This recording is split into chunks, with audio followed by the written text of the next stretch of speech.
एक खंडहर नुमा घर जिसकी दीवारें जर्जर हो चुकी थी। मेघना अपने घर में अपनी माँ के साथ एक कमरे में सोई हुई थी। नींद में भी उसके चेहरे पर एक अजीब सा डर था। डर के मारे वो पसीने से भीग चुकी थी। तभी अचानक वो बहुत जोर से चिल्ला कर उठी और उसने देखा कि उसका फोन लगातार बज रहा है। फोन में उसकी फ्रेंड शीतल की कॉल आ रही थी। उसने हांफते हुए उसकी कॉल रिसीव की।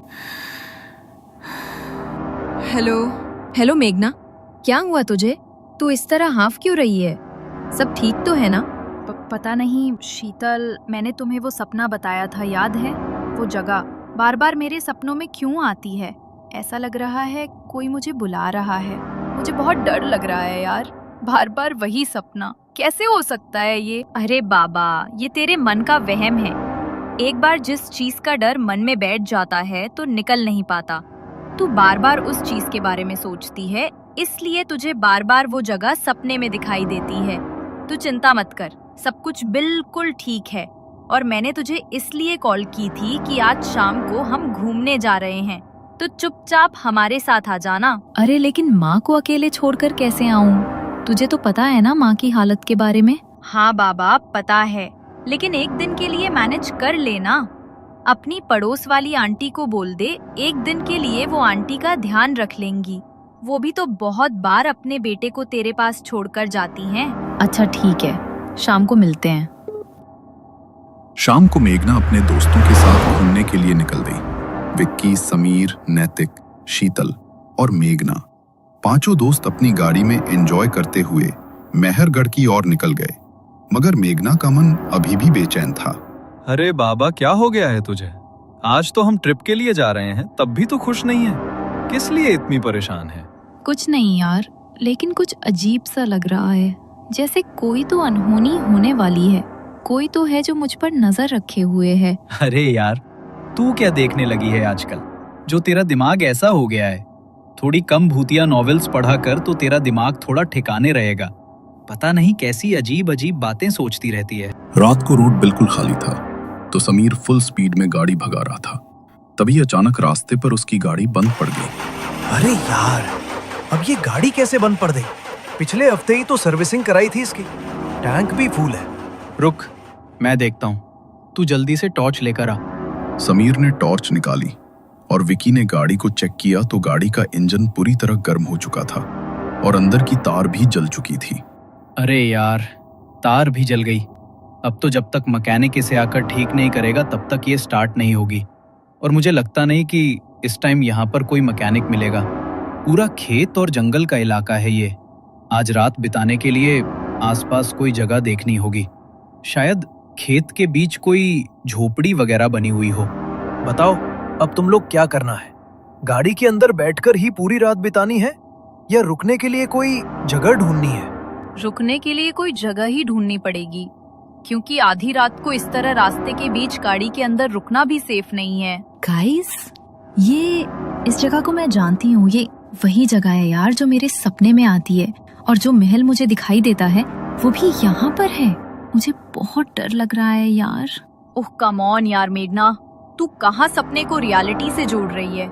ऐसा कुछ भी नहीं है। देख तो, पूरा खेत और जंगल का इलाका है ये। यहाँ पर कहाँ तेरा वो महल आएगा? अरे नहीं नहीं, मेघना मैडम बोल रही है तो महल तो यहाँ पर जरूर होगा। यार मेघना, मुझे तो लगता है तुझे किसी साइकियाट्रिस्ट की जरूरत है। पता नहीं क्या क्या सोचती है और क्या क्या बोलती है। यहाँ दूर दूर तक हमें कुछ दिखाई नहीं दे रहा और तू कह रही है कि यहाँ वो महल है जो तेरे सपने में आता है। सपनों की दुनिया में नहीं है तू, हकीकत है ये। तुम्हें मेरी बात मजाक लग रही है ना? लेकिन मैं जानती हूँ कि ये वही जगह है, और मुझे ये भी पता है कि वो महल कहाँ पर है। अगर यकीन नहीं मुझ पर तो मैं तुम्हें वहाँ लेकर चलती हूँ। मैंने इस पूरी जगह को अपने सपनों में अच्छे से देखा है। अच्छा तो ठीक है, फिर लेकर चला मैं वहाँ। और अगर हमें आज तेरा महल नहीं मिला तो पक्का तुझे साइकियाट्रिस्ट के पास लेकर ही जाएंगे। हमें भी पागल कर दिया है तूने। मेघना के साथ वे सब गाड़ी से उतरे। मानव ने गाड़ी को लॉक किया और मेघना उन्हें जंगल के रास्ते से होते हुए दाएं तरफ ले गई। थोड़ी देर तक तो उन्हें वहां कुछ भी दिखाई नहीं दिया। देखो देखो, कितना बड़ा महल है ना यहाँ पर। मेघना, क्यों फालतू के चक्कर कटवा रही है इतनी रात को? कुछ भी तो नहीं है यहाँ। बस थोड़ी दूर और सामने ही वो महल है। वो सब अब मेघना से इरिटेट होने लगे थे, मगर जैसे ही वो थोड़े आगे बढ़े तो सामने सचमुच एक महल था। उस महल को देखकर वो सब चौंक गए और मेघना की आंखें फटी की फटी रह गईं। मैंने कहा था ना, ये वही जगह है और मैं जानती हूँ ये महल मुझे खुद अपने पास खींच कर लाया है। मेरी जिंदगी का कोई राज यहाँ छुपा है, इसलिए इस महल ने मुझे अपने पास बुलाया है। मेघना यार, हो सकता है कि ये सब बस एक कोइंसिडेंस हो, और अगर तुम्हें लगता है कि इसका वास्ता तुम्हारी जिंदगी से है तो चलो महल के अंदर जाकर देख लेते हैं। वैसे भी आज रात रुकने के लिए हमारे पास कोई जगह भी तो नहीं है, तो हम आज की रात यहीं बिता लेंगे। मेघना उन सब के साथ आगे बढ़ी। तभी सामने से उन्हें एक बूढ़ा आदमी दिखाई दिया जिसके हाथ में एक जलती हुई लालटेन थी। वो इतना बूढ़ा था कि चलते हुए पूरा शरीर कांप रहा था, पर चेहरे पर एक अजीब सी गंभीरता थी। वो गुस्से में उनकी ओर बढ़ा। जानते नहीं हो क्या इस जगह के बारे में? क्यों अपनी मौत को न्योता देने आए हो? शांत है वो इतने सालों से, अगर जाग गई तो किसी को नहीं छोड़ेगी। अरे अंकल, ये ऐसी लोकेशंस पर आपके जैसे लालटेन वाले बुढ़े फिक्स होते हैं क्या? बेफालतू में डराने आ जाते हो। और मुझे समझ नहीं आ रहा, जब ये जगह इतनी खतरनाक है तो रात के 12 बजे आप महल के पास क्या कर रहे हो? आपकी उम्र हो गई है चाचा, अपने घर जाओ और जाकर सो जाओ आराम से। बूढ़ा कांपती हुई आवाज में उन पर चेतावनी देता हुआ वहां से निकल गया। वो पांचों महल की तरफ बढ़े। मेघना ने पीछे मुड़कर देखा तो वो बूढ़ा आदमी मेघना की तरफ ही देख रहा था। उसने मेघना को एक अजीब सी मुस्कान दी। वो मुस्कान मेघना को और भयभीत कर गई। वे पांचों अब महल के दरवाजे पर पहुंचे। दरवाजे पर ढेर सारे ताबीज बंधे हुए थे। ये ताबीज ऐसा लगता है जैसे किसी शक्ति को अंदर रोक कर रखने के लिए इन्हें बांधा गया है। अरे यार, अब तो जो भी हो, इन ताबीजों को तोड़कर ही अंदर जाना पड़ेगा, वरना तेरे सपने की सच्चाई कैसे पता चलेगी कि किसने तुझे यहाँ बुलाया है। समीर ने बिना कुछ सोचे समझे उन ताबीजों को तोड़ दिया। उसने महल का दरवाजा खोला। वो जैसे ही महल के अंदर पहुंचे तो वहां घुप अंधेरा था। विक्की ने अपने बैग से टॉर्च निकालकर उसे जलाया तो महल में हर तरफ जाले लगे हुए थे और पूरा महल मानो धूल की चादर में लिपटा हुआ था। हर तरफ से एक अजीब सी किरकिर की आवाज गूंज रही थी। तभी विक्की ने टॉर्च को दूसरी दिशा में घुमाया और तभी एक चमगादड़ों का झुंड आकर उनके ऊपर झपट पड़ा। ओह माय गॉड, ये तो हमने सोचा ही नहीं कि यहाँ चमगादड़ होंगे।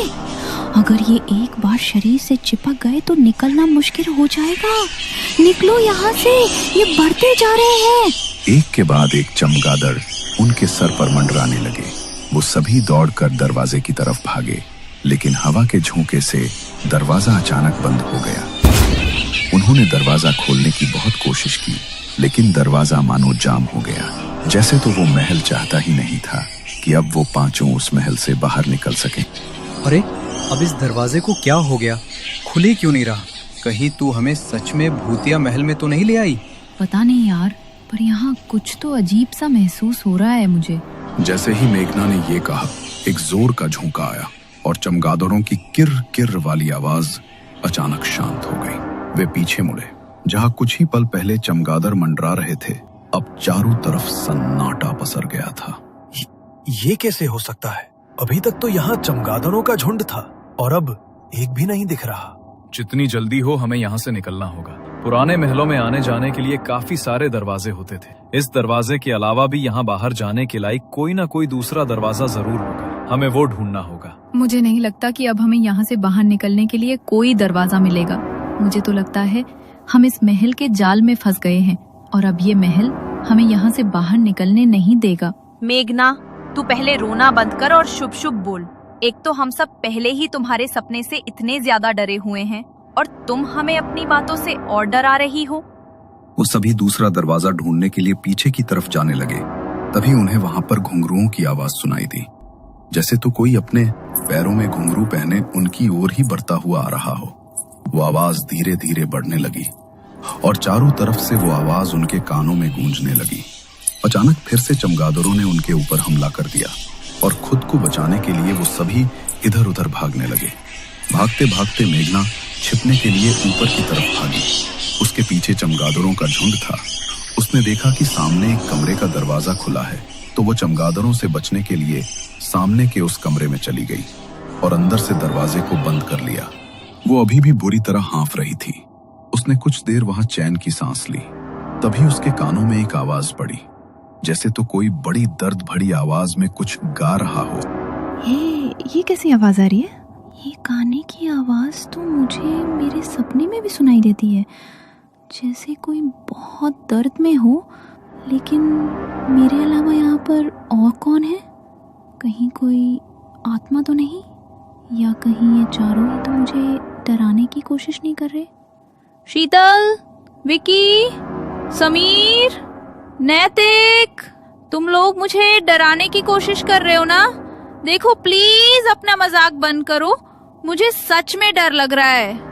मेघना को उसकी बात का कोई जवाब नहीं मिला।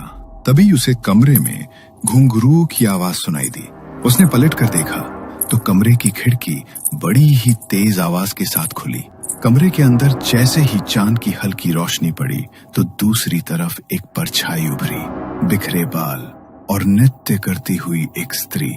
उस परछाई को देखकर मेघना मानो उसकी ओर ही खिंचती चली गई। मेघना ने कमरे में अंदर की तरफ बढ़कर देखा तो एक बड़ी ही खूबसूरत नर्तकी के कपड़े पहनी एक औरत उसकी ओर पीठ करके खूब सुंदर नृत्य कर रही थी। उसके घुंघरू की आवाज और संगीत की धुन उस पूरे कमरे में गूंज रही थी। मेघना एक टकटकी लगाकर बस उसे ही देखे जा रही थी। तभी अचानक उसने नृत्य करना बंद कर दिया और अचानक वो मेघना की तरफ पलटी। उसका चेहरा बेहद भयानक था। आंखों की पुतलियां पलटकर ऊपर को हो चुकी थी और चेहरे का मांस गलकर उसके भीतर कीड़े रेंग रहे थे। शरीर पर भी हर जगह कीड़े लिपटकर उसके सड़े हुए मांस को खा रहे थे। उसका इतना भयानक चेहरा देखकर मेघना की चीख निकल गई। वो औरत अचानक से मेघना के ऊपर झपटी, मगर इससे पहले वो उसे कुछ नुकसान पहुंचा पाती, अचानक से कमरे का दरवाजा खुला और वो औरत कहीं गायब हो गई। मेघना ने देखा तो उसके दोस्त भागते हुए उसके पास आ रहे थे। उन्हें देखकर उसका मन कुछ शांत हुआ और वो जल्दी से उठी। अच्छा हुआ तुम मिल रही हमें, ये जगह बहुत खतरनाक है। तुम सच कह रही थी, कुछ तो अजीब है इस जगह में, मगर पता नहीं तुम्हारे सपने से इसका क्या वास्ता है। उठो और जल्दी चलो यहाँ से। नैतिक ने मेघना का हाथ पकड़ा और वो पांचों वहां से नीचे की तरफ भागे। बाहर जाने का दरवाजा अभी भी खुलने का नाम नहीं ले रहा था, मगर उन सब ने मिलकर जोर लगाया तो दरवाजा खुल गया। वो जल्दी से भागकर अपनी गाड़ी में बैठ गए। पहले उनकी जो गाड़ी स्टार्ट नहीं हो रही थी वो अब एक बार में ही स्टार्ट हो गई। उसी वक्त वो लोग वहां से निकल गए, मगर वहां से निकलने के बाद भी मेघना के चेहरे पर एक अजीब सा डर था। वो बहुत बुरी तरह सहमी हुई थी। मैं जानती हूँ मेघना कि तुम्हारे सपनों का आज हकीकत से सामना हुआ है। ये तो हम भी नहीं समझ पा रहे कि ऐसा कैसे हो सकता है, लेकिन तुम डरो मत, हम वहाँ से वापस आ गए हैं। प्लीज तुम रिलैक्स हो जाओ। मेघना ने शीतल की तरफ देखा, मगर उसकी बात का उसने कोई जवाब नहीं दिया। वो लोग पहले ही 6 घंटे की ड्राइव करके वहां पहुंचे थे और वापस आते हुए भी उन्हें गाड़ी चलाते हुए लगभग 4 घंटे बीत चुके थे। सुबह की हल्की हल्की रोशनी होने लगी थी। तभी समीर में एक ढाबे के पास अपनी गाड़ी रोकी। यार बहुत भूख लग रही है, चलो कुछ खा लेते हैं। वैसे भी कल रात से दिमाग खराब चल रहा है मेरा। अरे तो अभी भी क्यों बुत बनकर बैठी है? जो बीत गया सो बीत गया, चलो खाना खाने चलते हैं, मुझे तो बहुत भूख लगी है। उनके कहने पर मेघना गाड़ी से उतर गई, लेकिन उसके चेहरे पर कोई भाव नहीं था। वो ढाबे के अंदर जाकर खाने के लिए बैठे। टेबल पर खाना सर्व हुआ। मेघना के सामने पानी का भरा गिलास रखा था। उसने जैसे ही उसके अंदर देखा तो उसमें उसे उसी औरत की परछाई दिखाई दी जो पीछे से उसकी ओर झपट रही थी। ये देखकर मेघना ने उस गिलास को उठाकर दूर फेंक दिया और जोर जोर से चिल्लाने लगी। उसका पूरा शरीर कांपने लगा और पसीने से भीग गया। उसके ऐसी हालत देखकर उसके दोस्त भी बुरी तरह घबरा गए। वो मुझे मार डालेगी, वो यहाँ तक मेरे पीछे आ गई है। मुझे उससे बचा लो, वो मुझे मार डालेगी। कोई तुम्हें नुकसान नहीं पहुंचाएगा मेघना, यहाँ कोई नहीं है। प्लीज डरना बंद करो। कल जो हुआ उसे भूल जाओ। हम सब तुम्हारे साथ हैं, तुम्हें कुछ नहीं होगा। गाइस प्लीज चलते हैं यहाँ से। मेघना की हालत देखो। मेघना की हालत देखकर वो सब वहां से निकल गए। सबसे पहले उन्होंने मेघना को उसके घर ड्रॉप किया। मेघना की बीमार माँ अपने बिस्तर पर लेटी सोई हुई थी। मेघना ने अपनी माँ और अपने बंजर घर की हालत देखी तो परेशान होकर चारपाई पर बैठ गई। समझ नहीं आता ये कैसी जिंदगी दी है भगवान ने मुझे। पैदा हुई तो पापा को छीन लिया और जब से होश संभाला तब से माँ को इस चारपाई पर ही देखा। पता नहीं माँ कभी ठीक हो पाएंगी या नहीं। मैंने कौन से बुरे कर्म किए होंगे कि माँ को इतना दुख सहना पड़ा। और कल रात जो हुआ उसके बाद तो मेरा मन और ज्यादा घबरा रहा है। मेघना की आवाज सुनते ही उसकी माँ की नींद टूट गई। वे धीरे धीरे अपने बिस्तर से उठी और लड़खड़ाती आवाज में मेघना को पुकारने लगी। आ गई तू, जरा मुझे एक गिलास पानी दे दे। मेघना ने सहारा देकर अपनी माँ को उठाया और उसे पानी पिलाया। उसकी माँ की हालत इतनी खराब थी कि पानी पीते हुए भी आधा पानी उनके मुंह से नीचे गिर रहा था। मेघना हर रोज अपनी माँ की हालत देखकर रोने लगती थी। ना तो इतने सालों से उसकी माँ की हालत में कोई सुधार आया था और ना ही भगवान उन्हें अपने पास बुलाता था। अपनी माँ का दुख देखकर मेघना हर दिन तड़पती थी। रात हुई मगर मेघना के दिमाग से कल रात की बातें नहीं जा रही थी। उसे बार बार आंखें बंद करते ही वो जगह और वो औरत अपनी आंखों के सामने दिखाई दे रही थी। आखिर क्यों दिखती है मुझे वो जगह, और वो मेरा वहम भी नहीं है। उस जगह को कल मैंने अपनी आंखों से देखा है और वही औरत, वही नृत्य, वही गाने की आवाज। बार बार मुझे ऐसा क्यों लग रहा है कि उसका नाता मेरे अतीत से जुड़ा हुआ है। कुछ बुरा, कुछ बहुत बुरा। ये सब सोचते सोचते मेघना की आंख लग गई। बड़ी मुश्किल से उसे आज नींद आई थी मगर जैसे ही वो गहरी नींद में जाने लगी तभी उसे दरवाजे पर ठक ठक की आवाज सुनाई दी। उस आवाज से वो अचानक से नींद में हड़बड़ा कर उठी। कुछ पल के लिए वो आवाज शांत हो गई। मेघना को लगा शायद वो कोई ऐसा सपना देख रही थी मगर वो जैसे ही दोबारा अपनी आंखें बंद करने लगी तभी फिर से दरवाजे पर ठक ठक की वही आवाज हुई। इतनी रात को दरवाजे पर कौन आया होगा? अगर मैं दरवाजा नहीं खोलूंगी तो माँ की नींद टूट जाएगी। माँ की नींद न टूट जाए इसलिए मेघना ने दरवाजा खोल दिया मगर दरवाजे के बाहर उसने जो देखा वो देखकर उसकी रूह कांप गई। नर्तकी के कपड़े पहने एक औरत अपने चेहरे पर घूंघट लिए ठीक उसके सामने खड़ी थी। मेघना ने कांपती हुई आवाज में उससे पूछा, कौन हो तुम? इतनी रात को यहाँ क्या कर रही हो? मेघना के इतना पूछते ही उसने कसकर मेघना का हाथ पकड़ लिया। हवा के झोंके से उसके चेहरे का घूंघट हटा तो मेघना की जान उसके हलक में अटक गई। उसका चेहरा ठीक वैसा ही था मेघना को जो आत्मा महल में दिखाई दी थी। आंखें ऊपर की ओर पलटी हुई और चेहरे और शरीर का मांस सड़ा हुआ जिस पर कीड़े रेंग रहे थे। मेघना ने उससे अपना हाथ छुड़ाने की कोशिश की मगर तभी उस भयानक औरत के मुंह से एक काले रंग का धुआं निकला। मेघना अचानक हवा में ऊपर उठी और उसके शरीर में वो काला धुआं जाकर समा गया। मेघना वहीं पर निढाल होकर गिर पड़ी और उसके घर का दरवाजा खुद ब खुद एक तेज हवा के झोंके के साथ बंद हो गया।